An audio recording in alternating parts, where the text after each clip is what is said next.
You're listening to episode 10 of StoryCast 21. I'm Jane Secker. July the 23rd marks the 10th anniversary of the death of Amy Winehouse.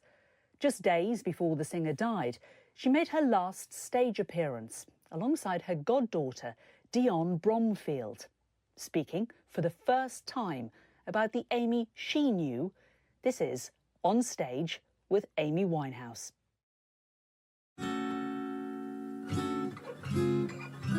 Let me bring you some breaking news now. Coming into us from Sky Sources, the singer Amy Winehouse has been found dead in her North London flat, just 27 years old. Last month. My name is Amy Hitchcock. I am the Arts and Entertainment Editor at Sky News. The singer has had well-documented problems with drink and drugs. And on the 23rd of July 2011, I was on a weekend shift in the newsroom at Sky News, and my phone rang, and it was a music PR, and he tells me that Amy Winehouse has died. I had covered celebrity deaths before, but with this one, perhaps because I really liked Amy Winehouse, she was only a couple of years younger than me, and I loved her music. This is one that I was genuinely shocked and genuinely upset by. And the Grammy goes to Amy Winehouse. In 2011, Amy Winehouse was, one of the biggest music stars in the world. She was multi-Grammy Award-winning soul singer. She was sassy. This is for London, because Camden Town ain't burning down. She was only a couple of years younger than me, and I loved her music. It was just a wave of emotion, and she lived a very public lifestyle, and the partying and everything was so well reported that everyone felt like they really knew her. There were reports that she appeared at the gig for her goddaughter, Dionne Bromfield. Just a few days before she died, she got on stage with her goddaughter, Dionne Bromfield, who was doing a gig at the Camden Roundhouse. Now this next song is called Mama Said. She's like a little sister. I would say the closest thing Amy ever had to having a daughter. And I'd like to bring out a special guest. And they had this great moment together where they were on stage together, so close to the end of Amy's life. Please put your hands together for Miss Amy Winehouse. The real challenge with these kind of covering these breaking stories is that you're trying to get people who are friends, and is this person really a friend, or did they just meet her a couple of times? But the one person who perhaps knew her in a different way to everybody else was Dionne Bromfield. But because she was so young, I never would have chased an interview with her. Obviously, 10 years on, things have changed a bit.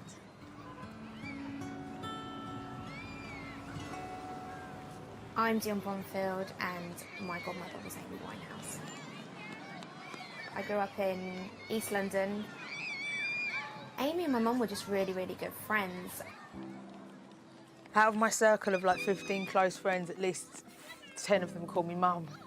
I'm very maternal. So she just asked my mum, can I be her godmother?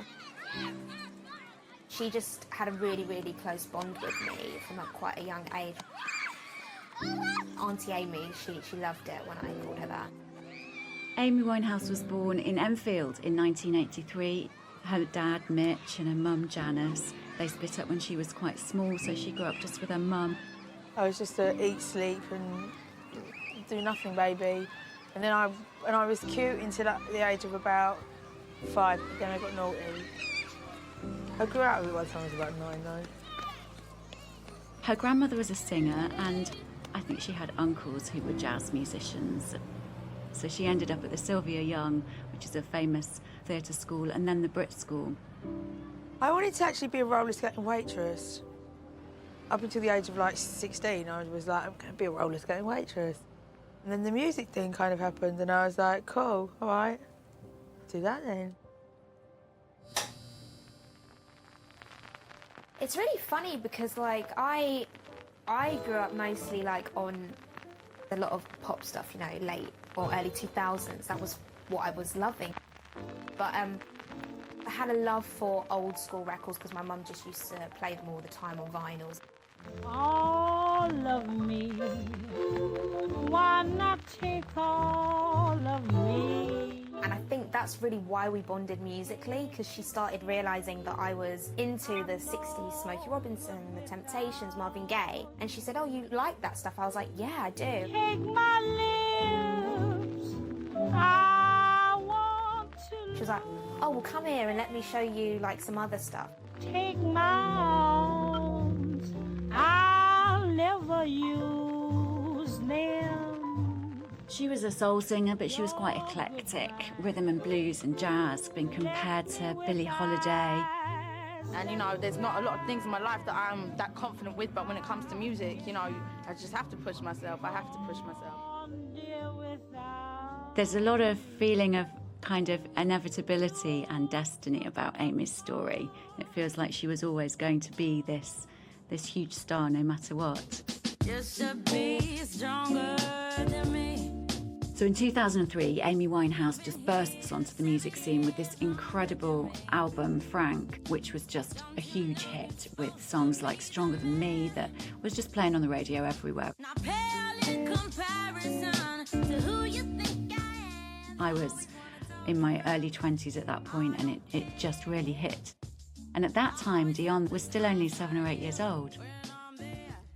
When I started understanding that Amy was a singer and she's doing this professionally, and oh, that's Amy's song on the radio now, like naturally you do like it and stuff like that.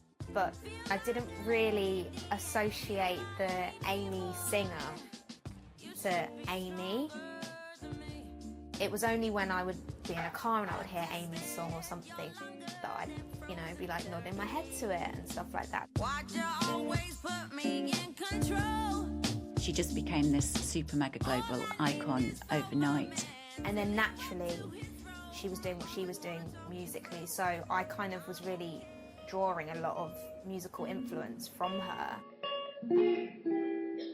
So by now, as well as listening to music together, Dionne, of course, is an only child, and under Amy's watch, she's becoming a singing talent in her own right. Peter, put this up right now. She used to always say to me when I was like 9, 10, I'm going to sign you one day. Didn't even know what that meant. I was just like, okay, sure. And slowly it just kind of became kind of like a guardian angel, really, in a music way, with Amy.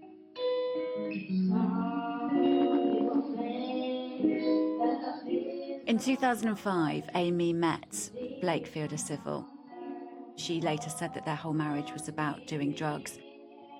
And if your life is that chaotic, with not just the fame, but all of the drugs and the drinking and all the rest of it, if there is one person in your life, and when you see them, you're reminded of who you used to be, that's got to be really healthy.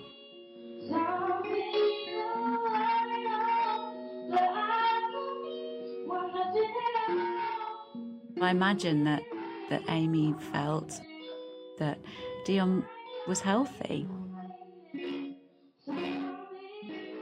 I was a smart kid. I knew what was going on, but I think as a kid, I kind of gave her a sense of like responsibility. I could see she was trying her best to be the best she could be around me, which she was. So I kind of got like the best of both worlds, where I had that motherly connection with her, but at the same time I could say things to her, kind of like what a sister would be, that I would definitely not say to my own mum. Amy loved to cook, so she cooked like meatballs a lot of the time. They weren't the best, but it was those little things really that I guess she really liked, the normality that I guess I brought.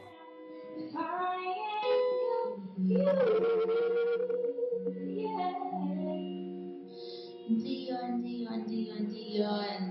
ladies and gentlemen. All I can ever be to you is the darkness that we know and this regret I got accustomed to. In 2006, Amy Winehouse came back with her second album. Back to Black again was incredibly autobiographical. She was writing from the heart. And it went on to become one of the UK's biggest selling albums ever. She always used to say, write. I remember it so well. I was like, but Amy, all I do is get on the bus and go to school. I can't write about that. And she was like, yeah, you can. Just write anything. Just jot it down. The thing is, the more you write, the more likely you're going to find something that you like. Because if you, you know, if you think you can't write, then you don't write. So by the time you get to 2008, Amy Winehouse wins 5 Grammys. She's the only British music artist to have that much success at the Grammys ever.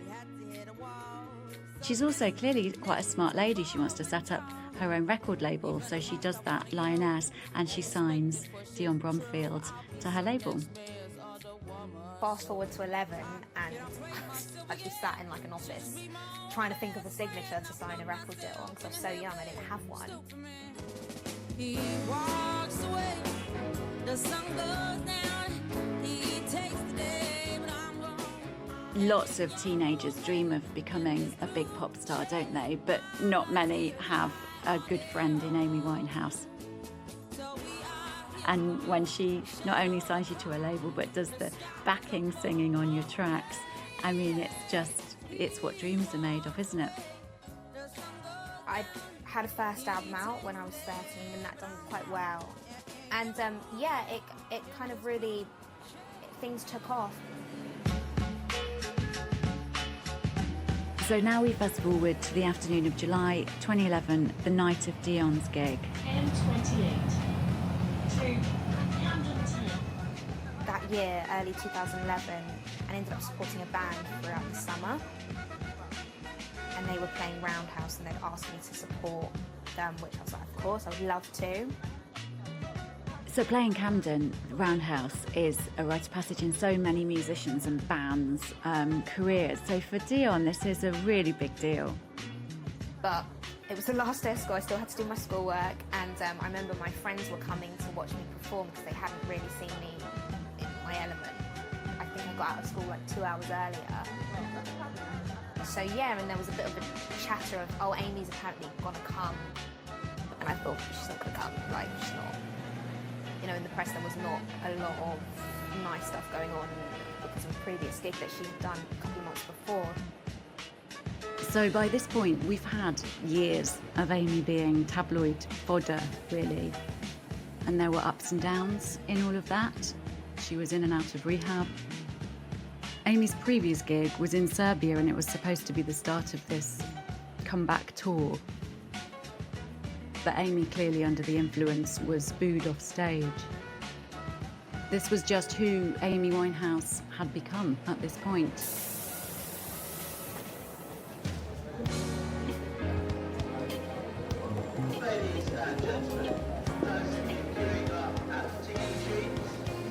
And it was great. I had like my band and my dancers, and it was like the biggest London gig I've done. And she showed up. She was side of stage when I walked on. It was just really, really nice.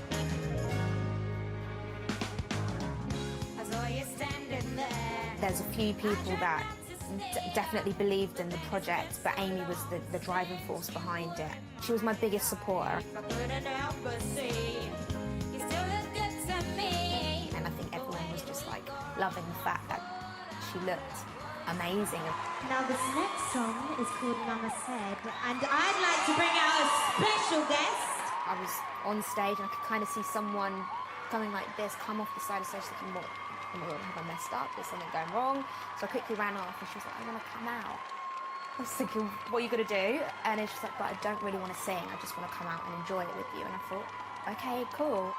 Please put your hands together for Miss Amy Winehouse.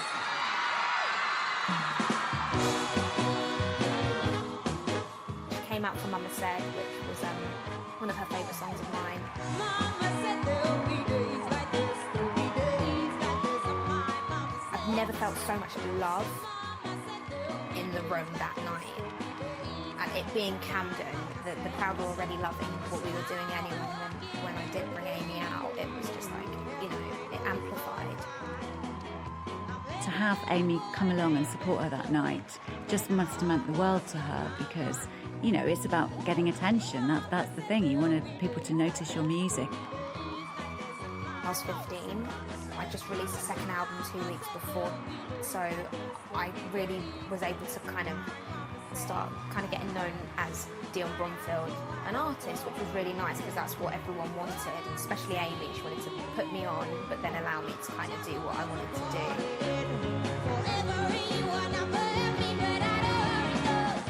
Amy really wanted to help Dionne. She obviously really cared about her and saw a talent in her and wanted to help nurture that. It was perhaps the epitome of their relationship, really, as friends and as godmother, goddaughter, but mostly as mates. Just had a little dance, sung a little bit of the backing vocalist, and then walked off.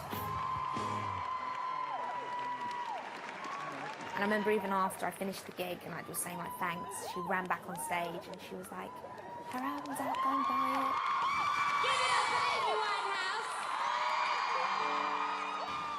That was the last time I saw her.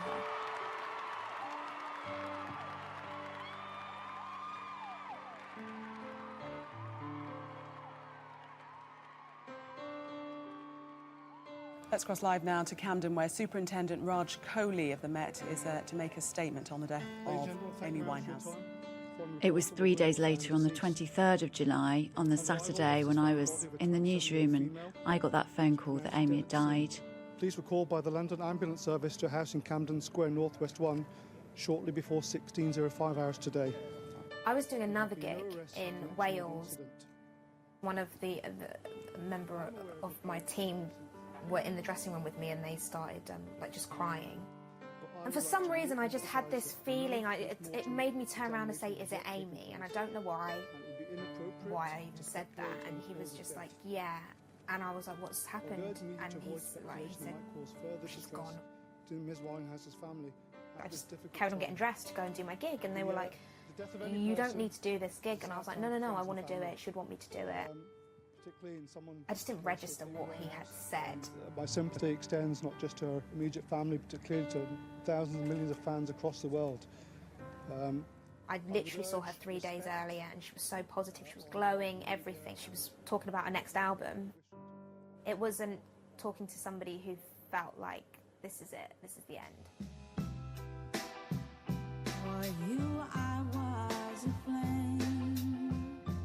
I am aware of reports suggesting that death is a result of a suspected drugs overdose. There was speculation that the cause of death was likely to have something to do with drug abuse, perhaps, or alcohol. It turned out that it was alcohol poisoning that killed her. The attention she craved, she simply couldn't deal with. And the fame that she sought ultimately made her more lonely and alienated and more driven to drink and drugs.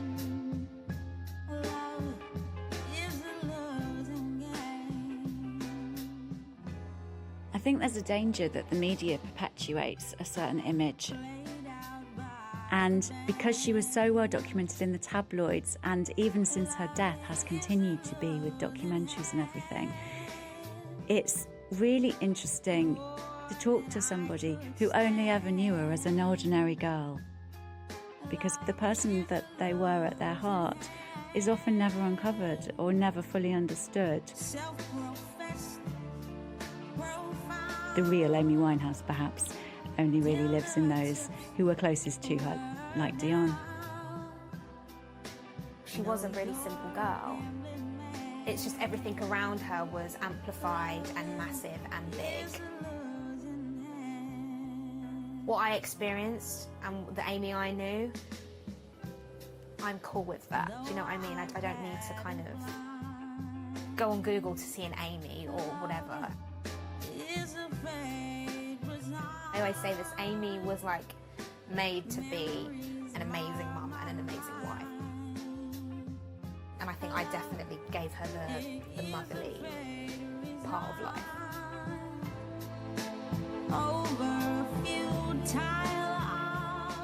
I'm just really happy that it was in a positive way the last time I saw her. And now the final frame.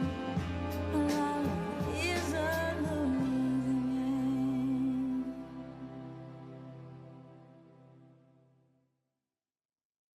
"10 years since her death, Amy Winehouse remains in the top 10 best-selling female artists of all time. Dionne Bromfield is about to release her third album and continues to write what she knows. On Stage with Amy Winehouse was produced by Rob Mulhern and Amy Hitchcock. For more information on this podcast, go to skynews.com/StoryCast21. Next time.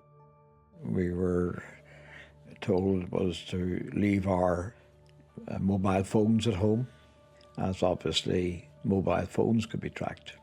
One man undertakes a secret mission to secure peace in Northern Ireland. And then later in the day, we met up with the General and his colleagues